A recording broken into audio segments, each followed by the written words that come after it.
Hoofnuus vanaand.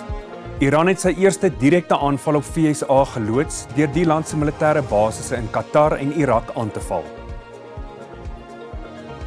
Nog duisende beeste ingeënt om uitbreking van back and claw seer te bestry.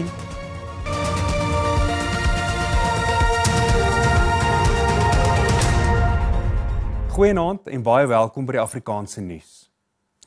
Iran het met sy vergelding oor Amerikaanse aanvalle op sy kernaanlegte begin deur die Amerikaanse lugmagbasis in die Qatarese hoofstad Doha aan te val.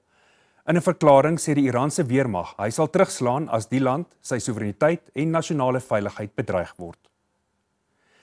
Beeldmateriaal wys hoe missiele op die Al Udeid lugmagbasis afgevuur word terwyl verskeie ontploffings in die lug bo Doha gesien kan word. Volgens berigte is die meeste van die missiele deur Qatar se verdedigingsstelsel onderskep. Die land se regering het die aanval veroordeel en sê hy behou die reg om daarop te reageer. Die basis is die VSA se grootste militêre basis in die Midde-Ooste. Sowat 10,000 Amerikaanse soldate is by die basis gestasioneer. Intussen sê die Noord-Atlantiese Verdragsorganisasie die VSA se aanvalle die naweek op kernaanlegte in Iran was nie 'n oortreding van internasionale reg nie. Die verklaring deur die hoof van NAVO, Mark Rutte, volg te midde van wêreldwye verdoeming van die VSA se toetrede tot die oorlog tussen Israel en Iran. Intussen sê die VN se kernwaghond, die Internasionale Atoomenergieagentskap of IAEA, dit lyk asof aansienlike ondergrondse skade aan die Fordow kernaanleg aangerig is. Dit terwyl die spreker van die Iranse parlement aangedui het dat sy land oorweeg om samewerking met die IAEA op te skort. Rutte het gepraat voor NAVO se tweedagse beraad môre in Den Haag in Nederland begin. Volgens hom het NAVO se bondgenote Iran herhaaldelik gevra om sy verpligtinge na te kom ingevolge die verdrag op kernwapenbeheer, waar volgens Iran nie kernwapens mag ontwikkel nie. Really, let's focus on the essentials here. My biggest fear would be for Iran to own and be able to use and deploy a nuclear weapon. It would be a stranglehold on Israel, on the whole region and other parts of the world.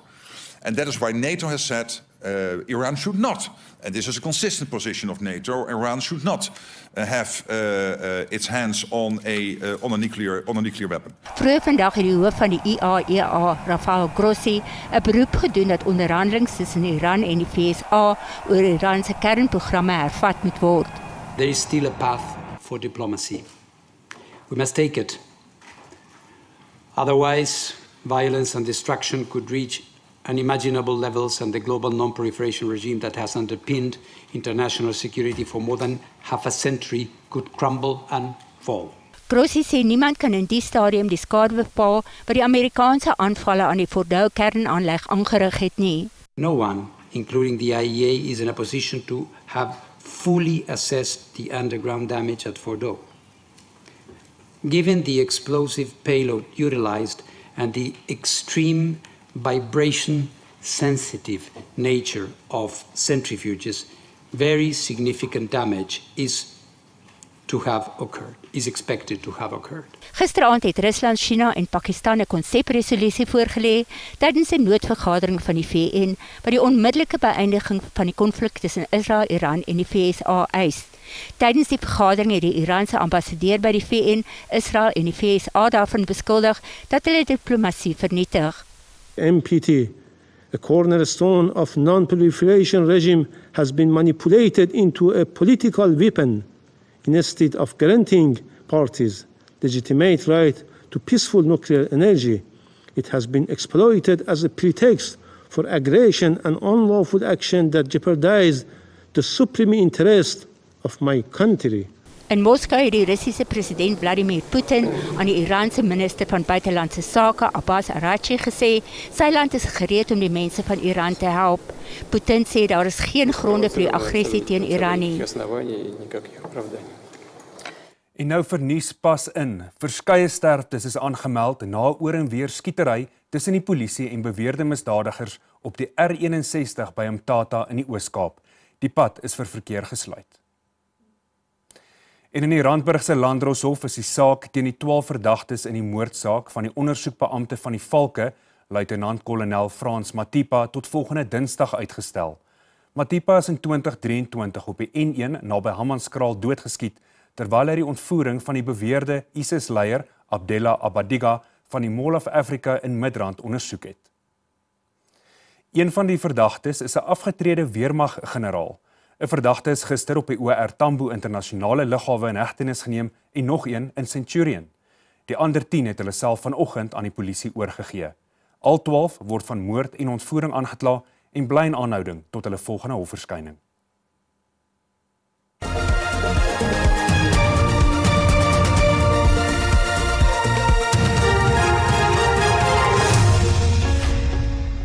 In die Oos-Kaap het die dodetal van die vloedslagoffers tot 95 gestyg nadat 2 tienerseuns se liggame gister gevind is. Slegs 86 liggame is tot dusver uitgeken en 26 oorledenes is begrawe. Die soektog na nog slagoffers duur voort, terwyl die staat en die private sektor voortgaan om vloedslagoffers by te staan. In die Springs Landdroshof is die saak teen 'n vrou wat van ontvoering en gewapende roof beskuldig word tot Vrydag uitgestel wanneer sy verborgtog sal aansoek doen. In die hof is dit aangevoer dat 'n uitkenningsparade nog nie gehou is nie, omdat die beskuldigde versoek het dat haar prokureur teenwoordig moet wees. Haar regsverteenwoordiger het egter nie verlede week vir haar hofverskyning opgedaag nie. Die polisie ondersoek ook die moontlikheid dat sy verbind kan word met 2 soortgelyke sake van ontvoering en roof in Pretoria en Alexandra. Net hierna meer oor die inentings by voerkrale om back and closure te bekamp. Bly by ons.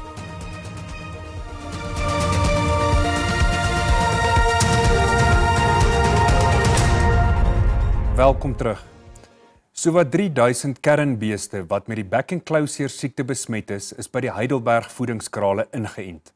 Die proses het oor die naweek begin met die inenting van 27000 beeste. Beesvleispryse het gestyg te midde van die uitbreking en daar word gevrees dat dit hoog sal bly totdat markte stabiliseer. Die minister van Landbou, John Steenhuisen, sê 42 miljoen rand is toegeken vir die inentings om back and closure onder beheer te bring. 900 000 dosisse entstowwe is vanaf Botswana ingevoer en nog is op pad na KwaZulu-Natal, Gauteng, Noordwes en Mpumalanga waar die siekte aangemeld is. Het is baie belangrik dat ons dit begin, want ons kan sien die gevolge vir die kosprys in Suid-Afrika van rooi vleis, maar ook die ekonomiese skade wat gebeur wanneer jy 'n siekte soos hierdie het. Ons verloor uitvoerpotensiaal, ons verloor geld binne die sektor self en dis hoekom dit so belangrik dat ons ondersteun hierdie sektor. Dis die eerste keer wat ons in Suid-Afrika begin om by 'n veekraal 'n entstofprogram te begin. Die regering sê baie meer moet gedoen word om die interprovinsiale beweging van diere te beperk. We may be here representing Gauteng.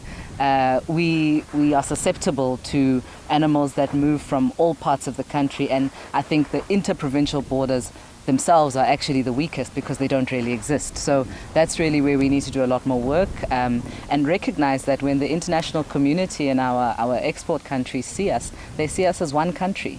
They don't differentiate between Gauteng and Mpumalanga and Free State. So it's important to take an interprovincial response, and I'm really glad that we are able to play our role as Gauteng. Ondanks die maatreëls bly vleispryse hoog.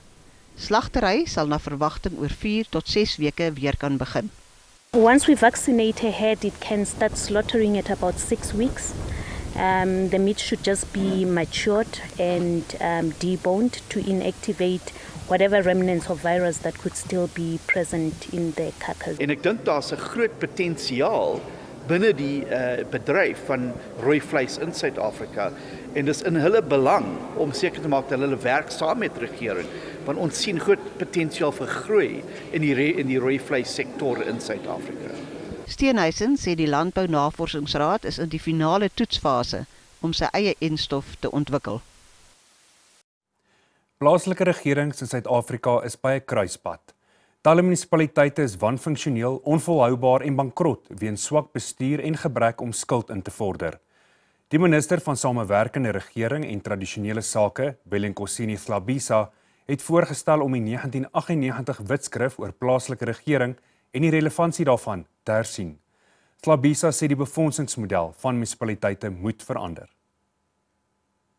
Die dialoog om die wetskrif oor plaaslike regering te hersien het in diepte gefokus op die befondsingsmodel van munisipaliteite. Hlabise sê munisipaliteite moet soos besighede bestuur word. Some of our municipalities are not viable as they have no revenue base for collection.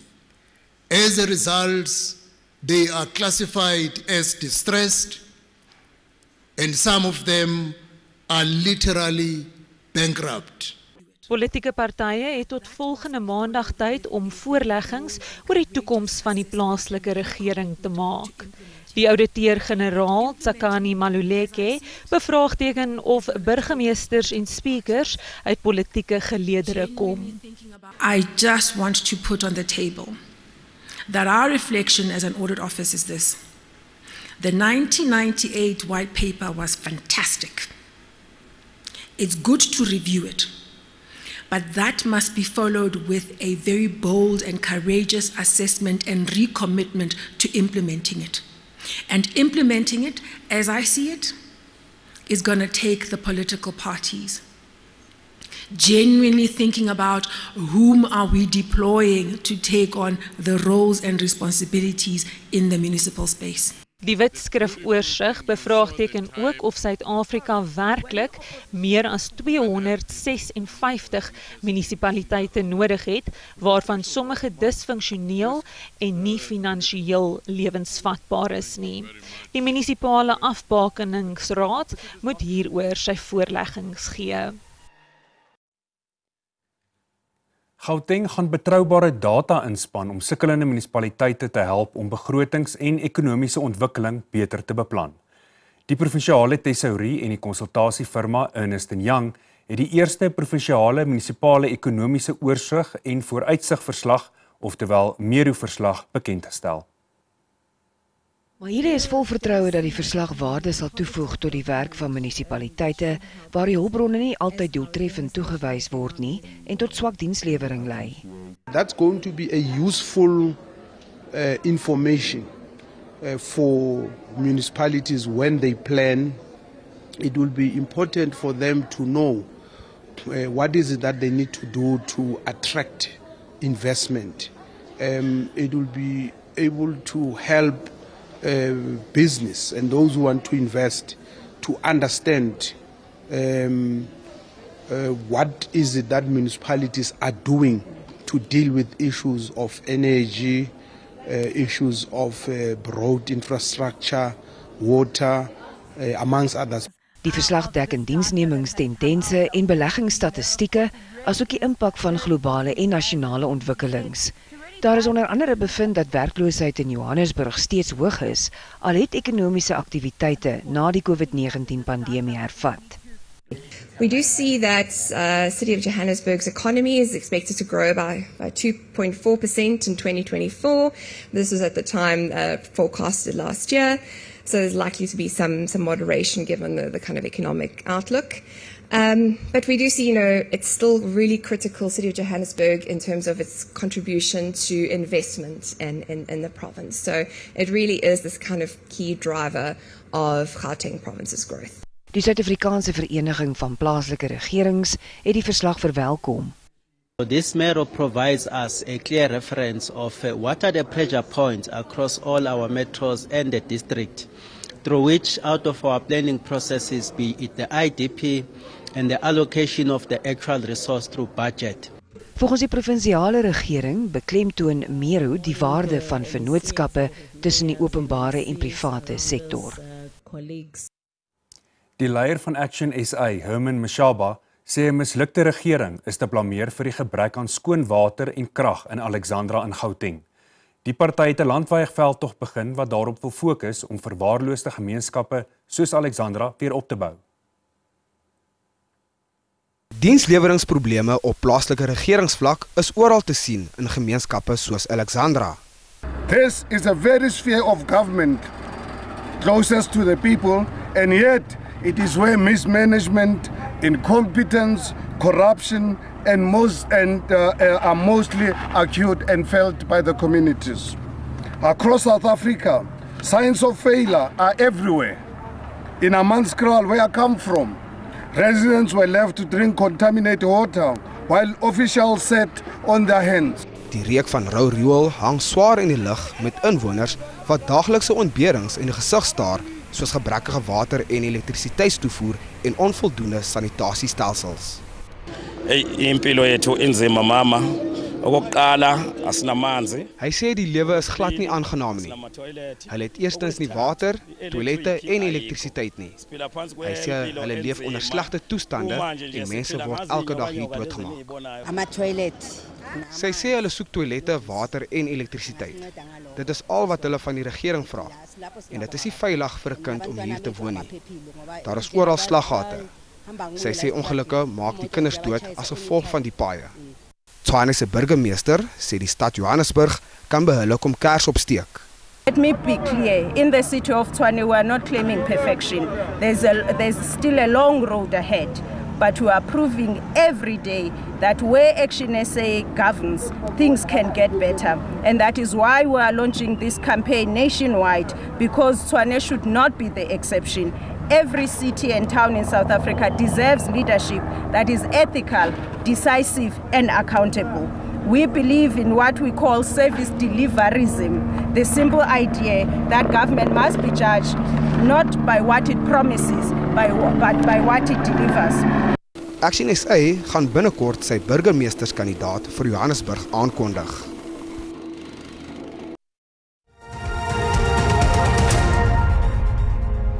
Kom ons kyk hoe die markte om 8 uur vanaand vertoon het.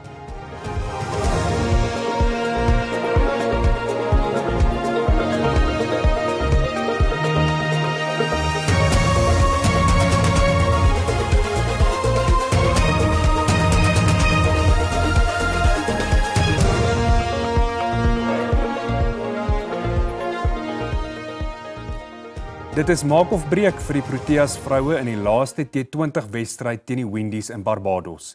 Dit en ander sportnuus net hierna, bly by ons.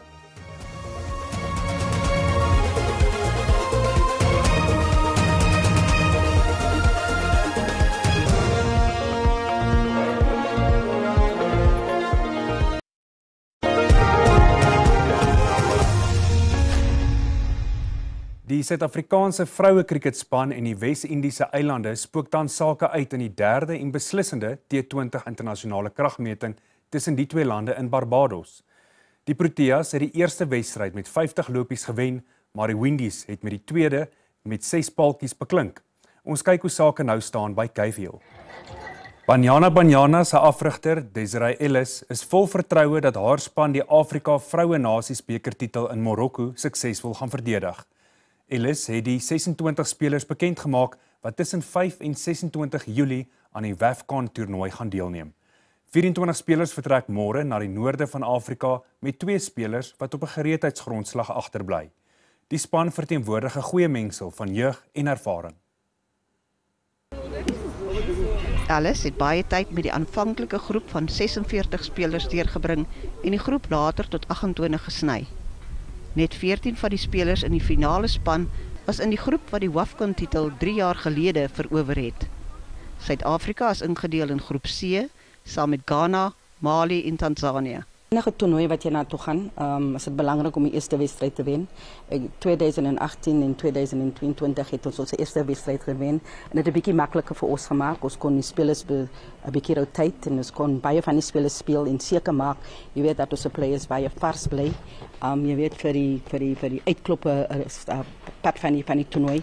En ik denk het gaan weer baie belangrijk wees om die eerste wedstrijd te winnen. Niet net voor die nie, maar voor ons ook om momentum te geven. Want als je niet een goede resultaat krijgt in je eerste wedstrijd, niet zit je altijd op je backfoot. Ellis is verheugd dat die ervare Refilwe Jane weer in die span is nadat sy lank weens 'n besering buite aksie was. Die 32-jarige Jane, die verdediger Lebogang Rabalepe en middelveldspeler Amogelang Mutau sal al 3 die span aanvoer. Banyana speel sy eerste wedstryd teen Ghana op 7 Julie. we do a lot of tactical work, a lot of video analysis, and also have a lot of conversations amongst the players, because we've got quite a number of new players, some young, some are returning, so we have to get them ready for the tournament.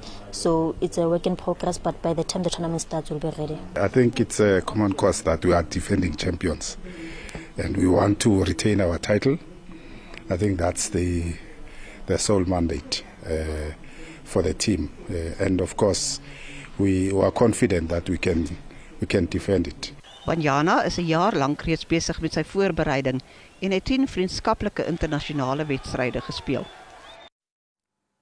Die afrigter van Suid-Afrika se sewes rugbyspan, Philip Snyman, sê hy is baie tevrede met die manier waarop die Blitsbokke die sewes seisoen afgesluit het. Die Springbok sewes A-span het gister die Rugby Afrika Sewesbeker in Port Louis, Mauritius verower. Die Blitsbokke is in Mei ook as wêreld sewes kampioene in Los Angeles gekroon. Die sogenaamde A-span het die verdedigende kampioene Uganda met 26-0 in die kwartfinale geklop en in die halfeindronde 1912 met Zimbabwe afgereken. Die Suid-Afrikaners het daarna met 26-12 oor Madagaskar geseëvier nadat hulle rustyd 21-7 voor was. Sebastian Job en Mfundo Ndlovu het die span in Mauritius op die veld gelei. Job sê die jonger spelers moes aan nuwe omstandighede gewoond raak. Dis heeltemal anders, different pictures wat hulle vir ons gee. Die Afrika lande speel maar 'n hele ander game, sewes, en om die jonger manne actually 'n kans te gee om op die circuit te speel, is dit belangrik vir hulle om baie ervaring hierso te kry in Afrika teen baie tawwe opponente. Snyman sê die toernooi het die geleentheid gebied om aan spandiepte te werk. Dit was ook 'n belangrike leerskool vir sy nuwe spelers. En ek dink net om deur die prosesse te gaan, hoe om na dag 1 op te staan, kwartfinaal, semifinaal, finaal, seerlywe en dieselfde manier hanteer om wedstrydplanne uit te lê en van een wedstryd na volgende wedstryd aan te pas. So ek dink dit was vir ons verskriklik belangrik en baie nodig gewees en baie gelukkig met hoe die manne saamgetrek het en hoe hulle gespeel het die naweek. Die sewesgroep gaan vereers 'n blaaskans neem, waarna voorbereidings vir die nuwe seisoen met weer eens 'n nuwe formaat gaan afskop. Liesel Olivier, SAK nuus. Dis waar ons met groet vanaand. 'n baie mooi aand verder vir jou. Totsiens.